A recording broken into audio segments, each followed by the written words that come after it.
예, 우리 옆 사람과 같이 인사하겠습니다. 믿음으로 도전합시다. 이렇게 인사하겠습니다. 믿음으로 도전합시다. 예, 믿음으로 도전합시다. 예. 오늘은 땅을 사라 이런 제목으로 말씀을 나누려고 합니다. 제목이 좀 어색하죠? 예? 예. 설교 제목으로는 잘 어울리지 않습니다. 근데 오늘 본문 말씀의 내용을 보면요, 그 예레미야 선지자에게 하나님께서 명령하신 것이 땅을 사라 이겁니다. 예? 이게 무슨 연유에서 하나님께서 이렇게 예레미야에게 땅을 사라고 명령하신 걸까? 오늘 이제 그 말씀을 좀 나눠보려고 합니다. 오늘 읽은 예레미야 32장은 하나님이 예레미야 선지자에게 명령하시는 내용이 있습니다.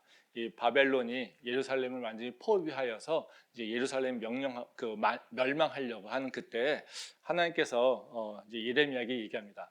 야, 예루살렘 포기해. 바벨론에게 이제 망하게 될 거야.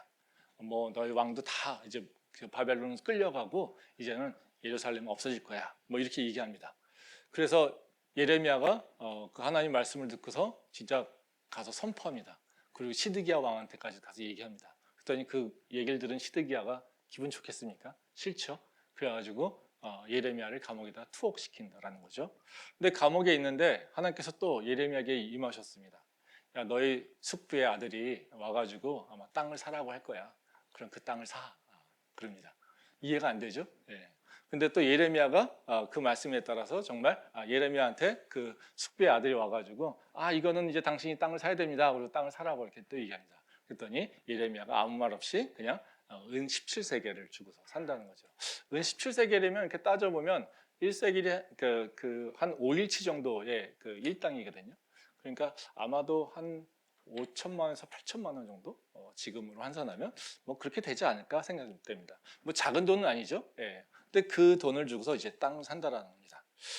뭐 이 말씀은 우리가 잘 보지 않는 말씀인데 왜냐면요, 이 말씀을 해석하기가 좀 쉽지가 않습니다. 그러니까 지금 하나님이 예레미야에게 땅을 사라고 하는 그 명령, 이것은 이성적으로 생각하면 이해가 되지 않는다라는 거죠. 뭐 지금 예레미야는 땅을 살 상황이 아니지 않습니까? 지금 우리가 이제 누구한테 야, 좋은 기회가 있어, 땅을 사 이렇게 얘기할 때는 뭐 대부분 이렇게 두 가지 조건을 거의 생각하지 않습니까? 그 사람이 좀 돈이 있거나 아니면 투자할 여유가 있거나 뭐 이런 필요성이 있거나 뭐 이럴 때 이제 하라고 하거나 아니면 또 하나는 이제 그 지역이 앞으로 미래에 뭐 개발 그 이유가 있어서 그 땅의 가치가 오르려고 하는 뭐 이런 것이 맞을 때 땅을 사, 이거 좋은 기회야 이렇게 얘기하지 않습니까? 근데 지금 예레미야는 어떻습니까? 상황이 지금 감옥에 있고요. 예. 그리고 지금 감옥에 있는 사람이 어디다 돈 주고 땅을 살 수 있는 상황은 전혀 아닌 거죠. 예. 또 지금 예레미야가 뭐라고 얘기했습니까? 예루살렘 망할 거야 이렇게 한다라는 거죠. 근데 그 땅이 좋아질 거라고 땅을 사라고 얘기할 수는 없다라는 거죠. 그러니까 이거는 우리가 이성적으로 생각해 보면요, 예레미야한테 하나님이 땅을 사라고 하는 것은 절대로 이성적이지도 않고 합리적이지도 않고 또 받아들이기도 쉽지 않은 거라는 거죠. 그래서 이거는 절대로 얘기할 수 없는 거예요. 그리고 이게 이해가 되지 않는다는 거죠. 예레미야도 사실 하나님께 이 말씀을 들을 때 우리랑 똑같은 생각을 했어요. 하나님 갑자기 웬 땅이요? 나한테 왜 땅을 사라고 해요? 이 상황에? 지금 내가 땅을 사? 뭐 이러면서 하나님한테 질문을 합니다. 말씀 한번 보도록 하겠습니다. 예레미야 32장 24절부터 25절 말씀입니다. 보옵소서, 이 성을 빼앗으려고 만든 참호가 이 성에 이르렀고 칼과 기근과 전염병으로 말미암아 이 성이 이를 치는 갈대아인의 손에 넘긴 바 되었으니 주의 말씀대로 되었음을 주께서 보시나이다. 주 여호와여, 주께서 내게 은으로 밭을 사며 증인을 세우라 하셨으나 이 성은 갈대아인의 손에 넘기신 바 되었나이다. 예, 이 말씀은 예레미야가 이제 하나님께 드리는 기도의 내용입니다. 그 자신의 상황을 봤을 때 지금 하나님의 명령은 절대 이해가 안 된다는 겁니다. 그래서 하나님한테 물어보는 겁니다. 24절에 보면 뭐라고 얘기해요? 하나님이 자신에게 갈대아인의 그 손에, 그 예루살렘이 갈대아인의 손에 넘어갈 것이라고 말씀하셨는데 지금 그 예언대로 상황이 진행되고 있습니다. 지금 하나님이 나한테 예언하라고 했던 그대로 바벨론이 예루살렘을 다 포위하고 지금 이제 예루살렘을 함락시키려고 하고 있습니다. 이 상황 내가 믿어요. 이런 얘기입니다. 근데 이 예루살렘이 이렇게 망하는 상황 가운데서 하나님이 나한테 땅을 사라고 지금 말씀하시고 있어요. 나는 이게 도대체 무슨 뜻인지 이해가 안 돼요. 이러고 지금 하나님한테 지금 기도하고 있는 게 바로 이 장면이라는 거죠. 이것을 보면 예레미야도 이렇게 뭐 이상한 사람은 아니에요. 그렇죠? 정상적으로 하나님께서 말씀하시는데 자기가 이해가 안 되니까 그걸 어떻게 해요? 기도하면서 그 문제를 풀어나가려고 하고 있다는 거죠. 그래서 지금 땅을 살 상황이 아니니까 내가 지금 못 사겠습니다. 뭐 이러면서 도대체 그 이유가 뭡니까? 라고 하면서 지금 하나님한테 질문하고 있다는 거죠. 뭐 예레미야가 이해가 안 되는데 우리가 이해 안 되는 건 당연하지 않겠습니까? 그렇죠? 근데 하나님은 명령하신다는 거죠. 우리가 성경을 읽다가 우리가 이성이나 또는 그 우리 합리성이나 이런 거 가지고 이해가 안 되는 일들이 있습니다. 그러면 이것은 틀렸다라고 우리가 얘기할 수 있는 것이 아니라요. 우리는 그걸 좀 다시 다른 관점에서 봐야 된다는 거죠. 성경은 우리한테 육체적인 어떤 원리 속에서 일어나는 것을 설명하는 것이 아니라 영적인 원리를 설명하려고 하는 겁니다. 그러니까 우리가 세상의 지식이나 또는 우리가 세상에서 배웠던 그 육체 원리들 이런 것들을 가지고 성경에 있는 얘기를 보다 보면 막힐 때가 있다는 거죠. 그거는 어찌 보면 그것은 뭡니까? 영적인 원리를 설명해 주려고 우리한테 이해 안 되게끔 한다는 거죠.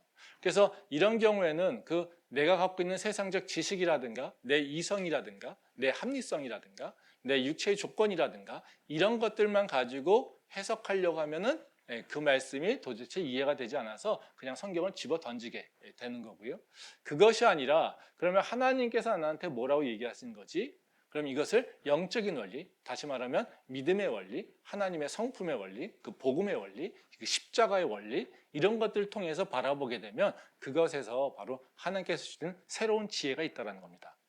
그래서 우리가 이해가 안 되는 그 문장을 막 보거나 또 상황을 우리가 직면할 때 우리는 바로 그 세상적 지식으로 이해가 안 돼. 하나님께서는 이렇게 말도 안 되는 일을 시키시네 라고 하는 것이 아니라 오히려 왜 그러셨을까라고 하는 영적인 그 진리를 탐색해야 된다는 거죠.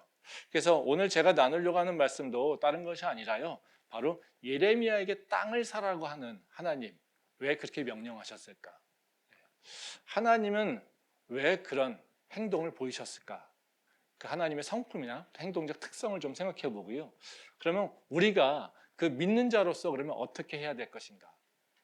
바로 이런 명령을 받았을 때 우리가 믿는 자로서 어떤 믿음의 그 모습을 보여야 됐을까? 이 부분에 대해 생각을 해보도록 하겠습니다. 그래서 이 사건을 통해서 하나님의 특성 그리고 우리가 믿는 자라면 어떻게 행동해야 될 것인가? 이 두 가지 얘기를 좀 생각해 보도록 하겠습니다. 먼저 이 땅을 사라고 명령하시는 그 명령에서 드러난 하나님의 그 행동적 특성은 뭐냐면요.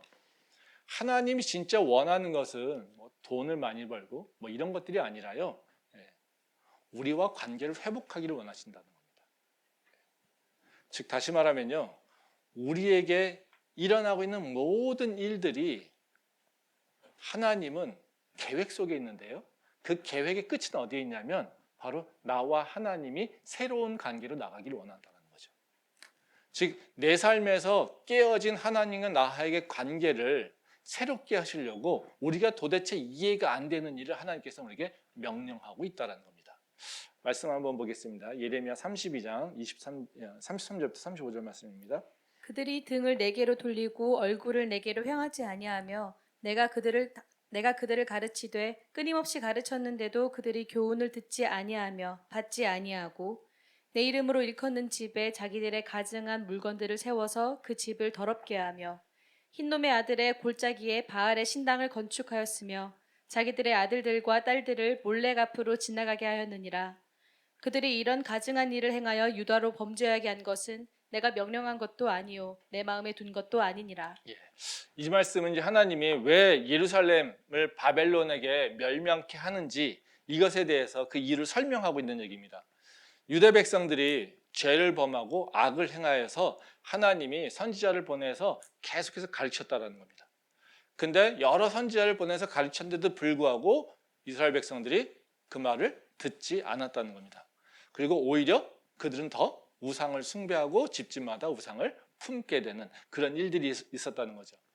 그러니까 하나님께서는 바로 그 우상을 다 타파하고 그들의 그 죄악을 보응하기 위해서 지금 바벨론에게 예루살렘을 멸망케 하는, 즉 바벨론은 하나님의 몽둥이로 사용하기로 결정하셨다라고 얘기합니다. 뭐 이거는 되게 우리가 잘 듣는 얘기잖아요. 죄를 졌으니까 바로 대가를 받아야 된다는 생각을 하고 있죠. 예. 근데 여기서 우리가 이런 말씀을 들을 때마다 해석할 때 주의할 필요가 있습니다. 우리가 구약 성경을 보다 보면 하나님이 이스라엘 백성들을 혼내는, 그러니까 이스라엘 백성들이 잘못된 행동에 대해서 혼내는 그런 얘기들이 많이 나옵니다. 그래서 믿는 자들은 하나님은 착하게 살기를 원하고, 또 그리고 믿는 자들은 정의롭게 살기를 원하시는 것이 하나님이 원한 거라고 생각하는 경향이 있다라는 거죠. 근데 성경에서 우리한테 강조하는 것은요, 바로 착하게 살아라, 선하게 살아라, 정의롭게 살아라, 이거를 강조하지 않습니다. 우리가 자꾸 교회에서 착하게 살아라 이것에 대해 얘기를 많이 하는데요, 우선 그렇지 않다는 거죠. 그게 첫 번째 프라이어티가 아니라는 겁니다. 하나님께서는요, 우리한테 원하시는 건요, 우리가 착하고 선하고 정의롭게 사는 것 이전에 원하는 게 있습니다.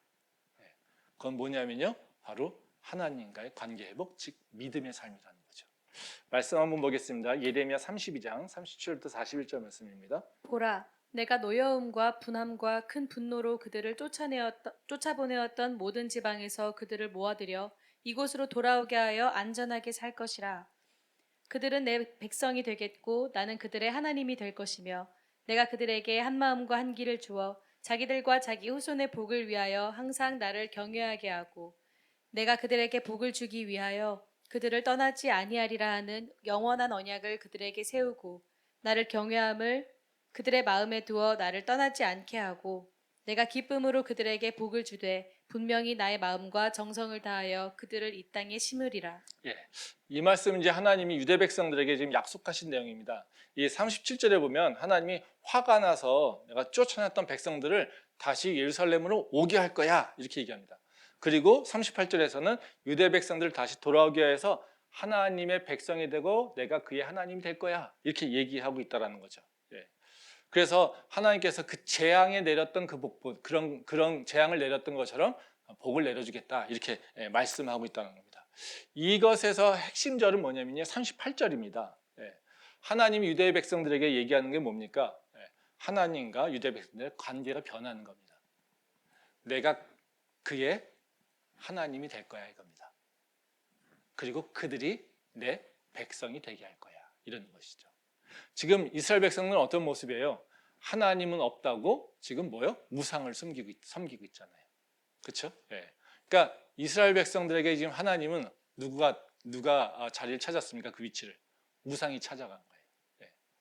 그러니까 그래서 지금 하나님은 그 관계를 다시 회복시켜야 되니까 우상을 타파해야 되는 거고, 또 그들이 우상을 섬기면서 어떻게 해요? 죄와 악한 행동을 하게 되는 것. 하나님의 성품을 잃어버린 거죠. 그러니까 어떻게 해요? 그들의 그 죄악된 행동들을 혼내시고 꾸짖게 되시는 거라는 거죠. 근데 그러면 우리가 이게 또 성경에서 보게 되면 믿음이 중요하다라고 얘기하거나 하나님과의 관계가 중요하다라고 얘기하면 우리는 선이나 정의나 의로움이라든가 이런 것들을 그렇게 크게 신경 쓸 필요가 없어 이렇게 생각할 수도 있다는 겁니다. 그렇죠? 앞에서 착하고 선하게 살라. 근데 하나님이 이게 정말 중요한 목적이 아니야. 그러니까 하나님께서 진짜 중요하게 여기는 거는 하나님과 우리들과의 관계야. 이렇게 얘기하면은 우리는 또 뭐에 초점을 맞춥니까? 하나님 관계에 맞추잖아요. 그럼 뭘 잃어버릴까요? 의롭게 사는 것, 선하게 사는 것, 이런 것들에 대해서 중요성을 우리는 놓쳐버린다는 겁니다. 그렇죠? 근데 이것은 둘 다 하나만 생각하는 것은 바람직하지 않습니다. 왜요? 하나님하고 관계 맺는다라고 하는 것은요, 뭐가 있냐면요, 열매가 있기 때문에 그렇습니다.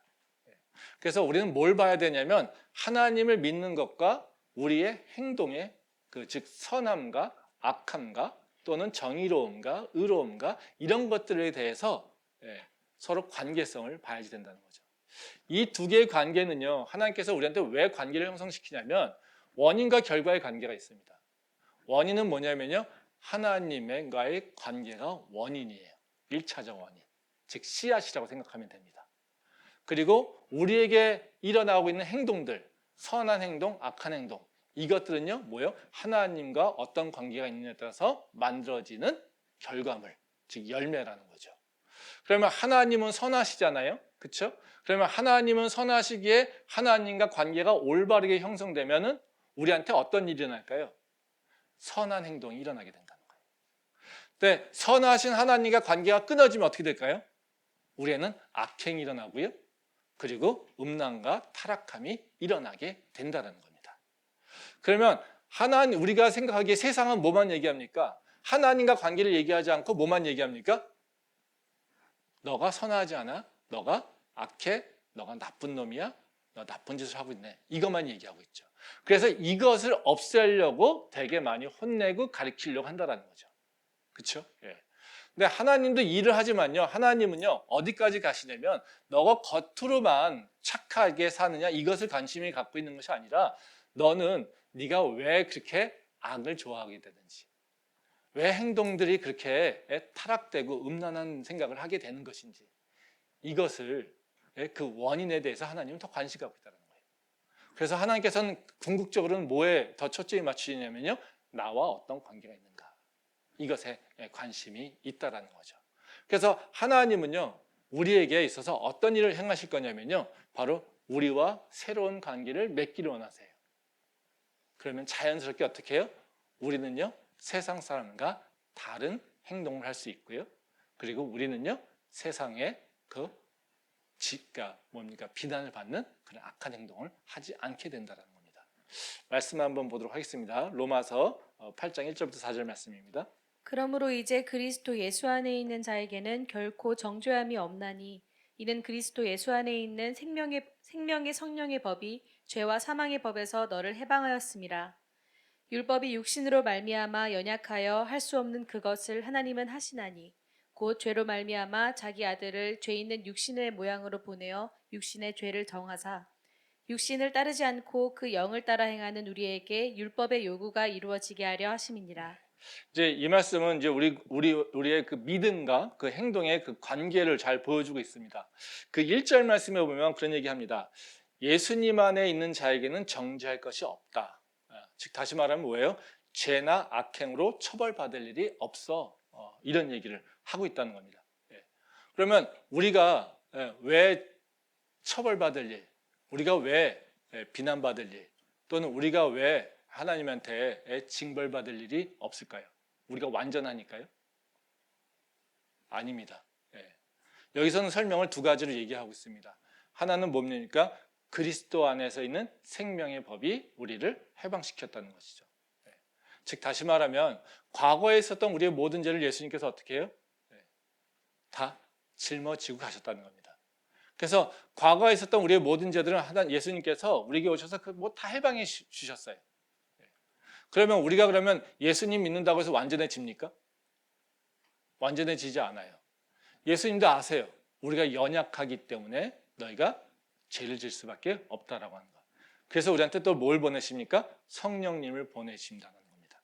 그래서 성령을 보내셔서 우리가 이제는 육을 따르는 것이 아니라 영을 따라 삶으로써 이제는 다른 모습의 삶을 살게 된다는 거죠. 이건 다시 무슨 얘기예요?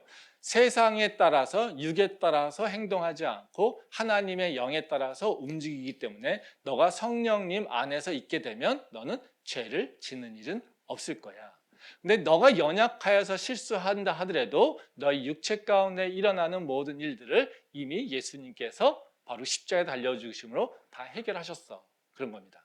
그래서 예수님의 그 십자가로 인해서 우리가 죄사함을 받았을 뿐만 아니라 성령님께서 우리에게 오셔서 우리를 인도하시기에 우리는 죄나 또는 악한 행동이 아니라 선한 행동으로 나갈 수 있게 된다는 거죠. 그러니까 우리가 예수님을 통해서 하나님과 관계가 회복되면 우리의 삶은 바뀔 수밖에 없다는 거예요. 우리의 가치도 바뀌고요, 우리가 행동하는 방식도 바뀌고요, 우리가 생각하는 것도 바뀌고요, 우리가 중요하게 여기는 것도 바뀌게 되는 거고요, 우리가 살아가는 삶의 모습도 바뀌게 된다는 겁니다. 이게 하나님께서 우리한테 주시는 바로 그 새 역사라는 거죠. 이번에 우리가 태국 가서 이제 치앙마이 대학교 학생들뿐만 아니라 미얀마 청년들을 초청해서 이제 프로그램을 진행을 합니다. 이번 그 선교도 되게 중요하지만요. 저는 개인적으로 저는 앞쪽에 가서 이제 미얀마 청년들에게 프로그램을 진행을 하는데요. 사실 그 프로그램 되게 중요하다고 생각이 됩니다. 그래서 그 프로그램 때문에 사실 고민을 좀 많이 하고 있는데요. 이 미얀마 청년들을 위한 프로그램의 그 목표는 복음을 전할 제자를 세우는 겁니다. 즉 그냥 그들에게 복음을 전해서 그냥 너 예수 믿고 잘 살아 이런 차원이 아니라요. 지금 미얀마에서 그 청년들 오는 그 청년들 사이에서 바로 12제자와 같은 제자, 즉 미얀마 땅을 변화시킬 수 있는 제자, 이 제자를 세우는 게 필요하다는 거죠. 우리가 복음 전하는 것도 되게 중요한데요. 복음의 확산을 위해서는 사실 제자가 필요합니다. 그러니까 예수님께서도 사역하실 때 우리한테 사역하시는 모습을 보게 되면요. 바로 은혜를 나누고 믿게 하는 것, 이것도 되게 많이 행하셨지만요. 예수님이 정말 사역에서 초점을 맞췄던 건 뭐냐면 제자를 세우는 거였어요. 그래서 그 12제자 세우는 것을 되게 초점을 맞추시는 거죠. 그러니까 예수님 사역하는 모습들을 보게 되면요. 막 기적이 일어나고 이러면 사람들이 막 몰려들지 않습니까? 그럼 예수님이 어때요? 되게 기뻐하십니까? 즐거워하십니까? 그리고 그 모든 사람을 다 잡으려고 이렇게 얘기하십니까? 아니시죠? 어때? 막 무리가 몰려들면요. 예수님은 쓱 없어지세요. 그렇죠? 그럼 제자들이 뒷정리하죠. 그리고 예수님 따라가요. 그러면 그때 와서 그 기적의 의미를 누구한테 설명합니까? 제자들에게 설명해 주고 있어요. 십자가의 사건과 부활의 사건도 누구한테요? 제자들에게 설명해 주고 있어요. 그리고 실제로 복음이 전해진 건 어떻습니까? 무리들을 통해서 전해집니까? 아니요. 무리들은 그냥 은혜만 받는 거예요. 은혜만 받는 거. 그 복 받고 그냥 편하게 사는 거예요. 그런데 하나님의 역사, 하나님의 기적은 누굴 통해서 일어납니까? 제자를 통해서 일어나요. 선교는 누굴 통해서 일어나냐면요. 제자를 통해서 일어난다는 거죠. 미얀마를 바꿀 수 있는 건요. 바로 미얀마 학생들이 많이 은혜를 받는 것보다요. 사실은요. 미얀마를 바꿀 수 있는 리더십을 갖고 있는 청년들이 받게 된다는 거죠. 그 숫자는 많지 않아도 돼요.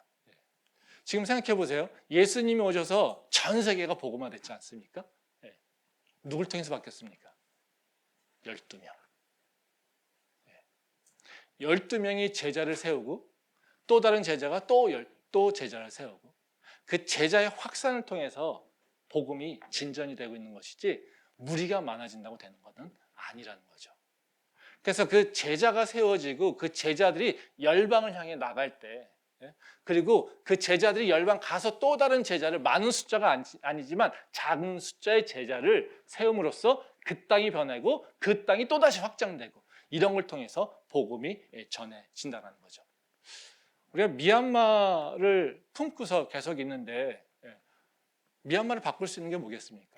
많은 숫자가 필요한 게 아니라는 거죠. 작은 숫자. 그래서 저는 이번 프로그램에서 원하는 건 뭐냐면요. 바로 그 중에 몇 사람이라도 제자로 일어나서 우리와 함께 예수 그리스도의 복음에 헌신할 수 있는 청년들이 일어나는 게 꿈입니다. 그래서 거기에 와가지고 다 예수 믿어요. 이런 거 목표로 하고 있지 않습니다. 그들 중에 몇 사람이라도 우리와 함께 십자가를 감당할 수 있는 그 청년들이 일어나는 것, 이게 목표라는 거죠. 여러분들 기억하실 때마다 꼭 위해서 기도해 주시기 바랍니다. 그래서 어찌 보면 저희가 지금까지 해왔던 바로 그 미얀마 사역이 이제 새로운 전환점이 일어나는 게 바로 이번 치앙마이에서 일어나는 프로그램을 통해서 새로운 전환점이 일어나게 될 거라고 좀 믿습니다. 근데 미얀마 청년들에게 복음을 전하려고 우선 복음이 전해고 그 다음에 제자가 세워지는 거 아니겠습니까? 근데 미얀마 청년들에게 복음을 전하는 것이 쉽지는 않습니다. 미얀마 청년들뿐만 아니라 태국 가서 저희가 그 치앙마이에 있는 대학생들에게도 복음 전하는 거 만만치 않습니다. 왜냐하면 그들은 우리랑 다른 생각을 갖고 있고 다른 환경을 갖고 있다는 거죠. 한번 생각해 보세요. 미얀마 청년들을 만났는데 우리가 하나님의 사랑, 하나님의 은혜, 하나님께서 널 사랑하셔. 우리 맨날 그 복음 전하면 그거 얘기하지 않습니까? 어떻습니까? 미얀마 청년들이 하나님은 너를 사랑하셔. 너희 조국, 너희 민족을 사랑하셔. 이러면 어떻게 반응할까요? 와, 할렐루야. 하나님께서 정말 우리를 사랑하시는구나. 에? 이럴까요? 네. 야, 하나님은 의로우신 분이야. 그렇죠? 우리는 또 이렇게 선한 거 되게 좋아하잖아요. 착하게 사는 거. 하나님은 선한 분이야. 착하게 살아야 돼. 정의롭게 살아야 돼. 안 그러면 안 되지. 그러면 미얀마 청년들에게 뭐가 선한 것인지, 뭐가 의로운 것인지 얘기하고 분별할 수 있도록 해주면 그들이 와, 이런 진리를 가르쳐준다고 놀랄까요? 네, 아니라는 거죠. 미얀마 상황에서는 그런 것이 들리지 않습니다. 받아들이지도 않고요. 네. 지금 미얀마에는 청년이 없다고 합니다. 재밌는 게 예전에는요, 노동력이 싸가지고 모든 기업들이 들어갔어요. 근데 들어가 있는 기업들이 지금 노동자가 없어가지고 월급을 더 주고 사람들을 구한대요. 왜 그러겠습니까? 다 도망가서 그래요. 네. 우리 메이트도 와 있지만요, 네. 미얀마 청년들은요, 지금 갈 수만 있다면 어디든지 갑니다. 작년에 경희대학교도요, 미얀마 청년 되게 많이 들었어요. 저희 바자회 때 보시면 지나가다가 미얀마에도 보이잖아요. 네. 그 전만 해도요, 보기 힘들었어요. 다 박사과정들, 예? 그렇죠? 정부 초청 장학생만 오는 학교였어요. 근데요, 지금요, 우리 학교에도 와요. 그럼 경희대가 특별하니까 아니요. 네. 전국에 있는 대학들이 다 많아요. 그럼 한국이 좋아서요? 아니요. 네. 저 태국 이런 데는 더 많아요. 네. 태국에 식당 가가지고 미얀마 얘기하면요, 네, 옆 테이블도 미얀마 사람이랍니다. 네. 태국어 못해도 미얀마 사람들이요, 전혀 태국 가서 사는데 문제가 없대요. 네. 태국, 말레이시아, 싱가포르, 네. 무지하게 많다는 거죠. 왜요? 네. 그들이 생각하기에 그 나라에는 희망이 없으니까. 그들이 그 땅을 바라볼 때요, 미래가 없으니까. 그래서 다 지금 나간 거예요. 어찌 보면요, 지금 미얀마 이 땅, 또는 양곤, 또 만달레이 이 땅, 그 대단한 땅들이 그들의 보기에는 어떤 땅이냐면요, 바로 예루살렘과 똑같다는 거예요. 이 땅은 곧 멸망할 땅이고요, 이 땅에다 투자할 건 하나도 없고요, 이 땅에서는요, 바로 희망이 없다라는 거예요. 이런 상황에서 우리가 그들에게 사랑을 얘기하고 하나님의 은혜를 얘기하고 정의를 얘기한다면 뭐라고 하겠습니까? 아무도 듣지 않죠. 아무도 감동받지 않습니다. 아무도 하나님의 귀에 기울이지 않는다라는 거죠. 그럼 우리가 뭘 전해야 될까요? 뭘 보여줘야 될까요? 선함이요? 불교 신자들은요, 우리보다 훨씬 더 선하게 삽니다. 착하게 살려고 노력합니다. 우리 착하게 산다고 노력하잖아요? 되지도 않습니다. 네. 그들은요, 지금 불교 신자들은 어때요? 네. 자기가 고통받는 거는 업보잖아요. 그렇죠? 그 업보를 또 받지 않기 위해서는 어떻게 해요? 네. 열심히 살아야 돼요. 선하게. 착한 일 해야 됩니다. 그러니까 우리처럼 뭐 착하게 산다? 착하게 살아야 돼. 이런 얘기 했다가는 저희는 본전도 못 차린다는 겁니다. 그러면 우리가 뭘 해야 되냐는 거죠. 우리가 해야 될 일은, 그리고 우리가 보여줘야 될 일은 뭐냐면요, 어떤 상황 가운데서도 희망이 있다는 거예요. 어떤 상황 가운데서도 하나님이 약속이 있다는 거예요. 그 약속 가운데 그 약속을 믿고 따라가면 너가 끝난 게 아니라 이제 새로운 소망이 있어. 새로운 희망이 있어. 이것을 우리가 전하고 우리가 보여줘야 된다는 겁니다. 그게 복음을 선포하는 하나의 방법이라는 거죠. 말씀 한번 보겠습니다. 예레미야 32장 14절 15절 말씀입니다. 만군의 여호와 이스라엘의 하나님께서 이와 같이 말씀하시기를 너는 이 증서 곧 봉인하고 봉인하지 않은 매매 증서를 가지고 토기에 담아 오랫동안 보존하게 하라. 만군의 여호와 이스라엘의 하나님께서 이와 같이 말씀하시니라. 사람이 이 땅에서 집과 밭과 포도원을 다시 사게 되리라 하셨다 하니라. 이 말씀은 이제 하나님이 예레미야에게 땅을 사게 한 그 이유를 설명하고 있는 거예요. 그 하나님은 예레미야에게 그 뭐라고 하냐면요, 토지 매매 증서를 토기에 담아서 오랫동안 보존하게 하라 이렇게 얘기하신다는 거죠. 이게 무슨 얘기냐면 그 땅을 이제 거기 그 당시에 매매 거래를 하면은 두 부를 쓴답니다.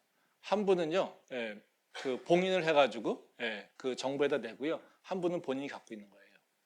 그래서 분쟁이 나면 그걸 비교하는 거죠. 저희 이게 뭐예요? 내용 증명 보내는 비슷한 거라고 생각하시면 됩니다. 근데 이걸로 끝내는 게 아니라 하나님께서 뭐라고 하시냐면요, 그 토기를 준비해서 오랫동안 보존하게 하라는 겁니다. 이건 무슨 얘기냐면 타임캡슐 준비해 이런 얘기입니다. 너희한테. 그러면 무슨 얘기예요? 하나님께서 너희가 멸망한다고 할 때 하나님은 예레미야한테 뭘 얘기했냐면 이 땅이 필요 없는 땅이 아니라 이 땅이 바로 다시 회복될 거야. 그러니까 이 땅을 사놨어. 뭘 보고요? 미래를 보고요. 이것을 나중에 너희 후손들에게 보여주라는 겁니다. 그러면 지금 어땠습니까? 예루살렘은 아무도 희망이 없다고 하잖아요. 땅을 살 이유가 있습니까? 땅을 살 이유가 하나도 없는 겁니다. 근데 지금 예레미야는 땅을 사고 있어요. 왜요? 이 땅이 좋아질 거니까. 이 땅이 새로워질 거니까. 이 땅이 회복될 거니까 바로 땅을 사서 지금 뭐요? 미래를 지금 준비하고 있다는 거예요. 그래서 하나님께서 어떻게 해요?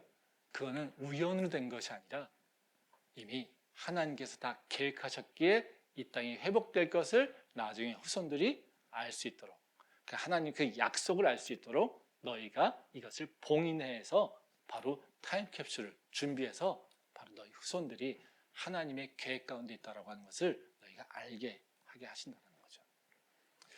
지금 우리가 우리의 모든 고난이라고 하는 것을 어떻게 해석해야 될까라고 하는 것에 대한 고민이 많지 않습니까? 지금 이스라엘 백성들이 계속해서 하나님을 얘기해도 하나님이 뭔가 얘기해도 듣지 않는 이유, 아무리 사랑을 얘기하고 선함을 얘기하고 정의로움을 얘기해도 절대 듣지 않는 이유는 뭡니까? 하나님과 자기의 관계가 깨어져서 하나님이 행하고 있는 모든 일들이 이해가 안 되기 때문에 그렇다는 거예요. 오히려 그 고난 주신 하나님이 더 싫다라는 거예요. 그렇지 않습니까?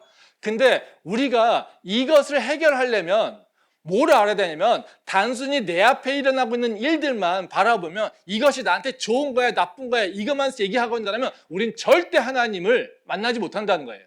하나님의 말씀을 따라가지도 못한다는 겁니다. 그 인생이 해석되지 않는다는 거예요. 근데 하나님은 우리를 인도하실 때 어떻게 인도하시냐면요, 바로 내가 지금 어떻게 사느냐에 관심 있는 것이 아니라 더 어떻게 해요? 내 앞을 보고서 결정하신다는 거죠. 근데 내 앞을 볼 때 하나님께서 중요하게 결정하는 건 뭐냐면요, 내가 하나님과 어떤 관계를 만들어 가고 있느냐, 이걸 보고 결정하신다는 거예요.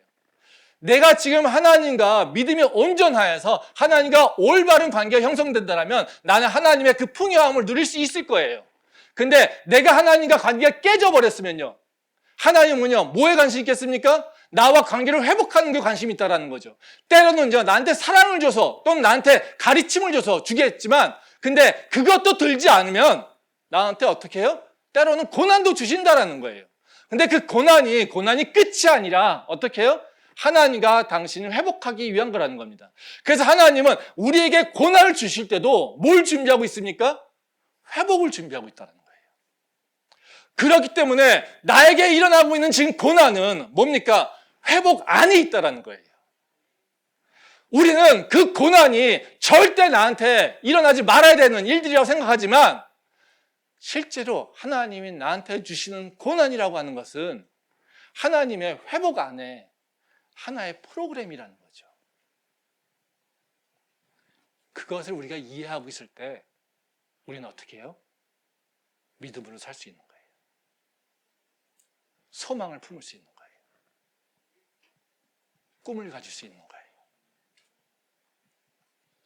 그게 우리가 하나님을 신뢰하는 이유가 되는 거예요.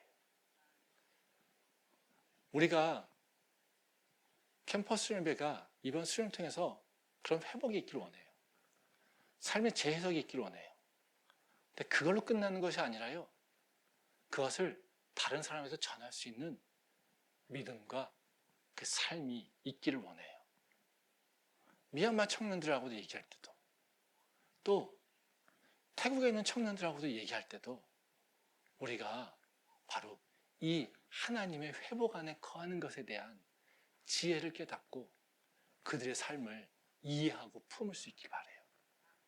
그게 바로 우리가 복음의 통로가 되는 그 길이라는 거죠. 저는 그 은혜가, 그 지혜가, 그리고 그 믿음이 우리 캠퍼스의 모든 성도들에게 있기를 소망합니다. 그렇다면 우리가 문제가 있겠죠. 난 뭘 해야 되지? 내가 회복의 통로가 되고 싶은데, 내가 회복을 전하는 바로 그 통로가 되고 싶은데 난 뭘 해야 될까? 예레미야처럼 다 땅을 살까요? 아니죠. 우린 살 돈도 없잖아요. 그렇죠? 네. 어떻게 해야 될까요? 우리가 보여줄 것이 있습니다. 환경을 거슬러서 믿음을 따라 사는 거예요. 즉, 내 환경은 세상이 바라보기에 되지 않는다고, 희망이 없다라고 얘기하고 있지만 우리는요, 그 환경을 거슬러서 아니야, 희망이 있어, 꿈이 있어, 소망이 있어. 이것을 보여주고 증거하고 그리고 그것을 우리가 먼저 길을 내는 그런 삶을 보여줘야 된다는 것이죠. 말씀 보겠습니다. 예레미야 32장 41절부터 44절 말씀입니다. 여호와께서 이와 같이 말씀하시니라. 내가 이 백성에게 이 큰 재앙을 내린 것 같이 허락한 모든 복을 그들에게 내리리라. 너희가 말하기를 황폐하여 사람이나 짐승이 없으며 갈대아인의 손에 넘긴 바 되었다 하는 이 땅에서 사람들이 밭을 사되 베냐민 땅과 예루살렘 사방과 유다 성읍들과 산지의 성읍들과 저지대의 성읍들과 네겝의 성읍들에 있는 밭을 은으로 사고 증서를 기록하여 봉인하고 증인을 세우리니 이는 내가 그들의 포로를 돌아오게 함이니라. 여호와의 말씀이니라. 이제 이 말씀은 이제 하나님이 유대 백성들에게 약속하시는 내용을 설명하고 있습니다. 그러니까 하나님이 뭐라고 하시냐면요, 지금 재앙을 내린 것과 같이 또 어떻게 해요? 모든 복을 내린다라는 거예요. 예. 그래서 지금 버려진 땅이라고 해서 아무도 하려고 하지 않는데 이제는 나중에면 많은 사람이 들어와서 이 땅을 좋은 땅이라고 막 거래가 일어날 거라고 얘기하신다라는 거죠. 그러면 이 말씀을 이제 구조를 보면 어떻게 되어 있냐면요, 현재와 미래를 계속 대비시키고 있어요. 그렇죠? 예. 이 땅은 버려진 땅이야. 그래서 아무도 땅을 사지 않아. 지금 예레미야 조카가 와가지고 땅 사라고 하는 것도 왜겠습니까? 돈 필요한데 아무도 살 사람이 없으니까 지금 예레미야한테까지 온 거 아니겠습니까? 그렇죠? 아무도 거래가 안 한다는 거예요. 이 땅 버려진 땅, 야, 이 땅 망한 땅인데 무슨 누가 사? 그렇죠? 근데 이 땅이 어떻게 해요? 많은 사람들이 와서 거래가 일어난다는 거죠. 거래가 일어난다는 건 뭐예요? 사람들이 몰리고 이게 좋아진다라고 하는 생각들을 갖게 될 때 거래가 일어나는 거잖아요. 그렇죠? 그 땅으로 바뀐다는 겁니다. 현재가 아니라 미래. 지금 예레미야는 뭘 보고 어떤 삶을 살고 있는 겁니까? 현재 삶이 아니라 미래를 보고 살고 있는 거예요. 그러니까 땅을 거래하고 있는 거예요. 이게 바로 예레미야가 보고 있는 얘기라는 거죠. 즉 예레미야의 행동의 특성을 보게 되면 어때요? 지금 환경과 상반된 걸로 행동하고 있다는 거죠. 지금 환경은 살 필요가 없는 땅. 근데 미래에 하나님께서는 회복시킬 것이기에 지금 그 희망을 갖다가 끌어 쓰는 거예요. 그리고 갖다가 사는 거라는 거죠. 그게 바로 믿음의 모습이라는 거죠.